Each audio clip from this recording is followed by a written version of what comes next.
ভাই 2টা সিঙ্গারা দেন, কালকে টাকা দিয়ে দিমুনে।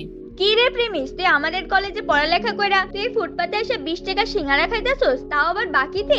আহারে, তোর জন্য আমার অনেক কষ্ট হয়। আচ্ছা চল তুই আমার সাথে, আমি তোরে আজকে একটা 5 স্টার হোটেলে নিয়ে খাওয়ামু। প্রিমিস গরিব হওয়ার কারণে কলেজের ছেলেমেয়েরা প্রিমিসকে নিয়ে অনেক মজা করে, অপমান করে। আজকে কলেজের একটি বড়লোক মেয়ে বিলকিস প্রিমিসকে বাকিতে সিঙ্গারা কিনতে দেখে ফেলে, আর সেটা দেখে সে প্রিমিসের সাথে মজা নিতে থাকে আর অপমান করতে থাকে। প্রেমিস, মানলাম তুই গরিব ফকির, তো কি হইছে? আমার কাছে তো অনেক টাকা আছে, প্রতিদিন কুত্তারে খাওয়াই, আজকে তরে খাওয়ামু। আমি তোরে যেই রেস্টুরেন্টে নিয়ে যাইতাছি এইটা তুই জীবনে চোখেই দেখোস নাই।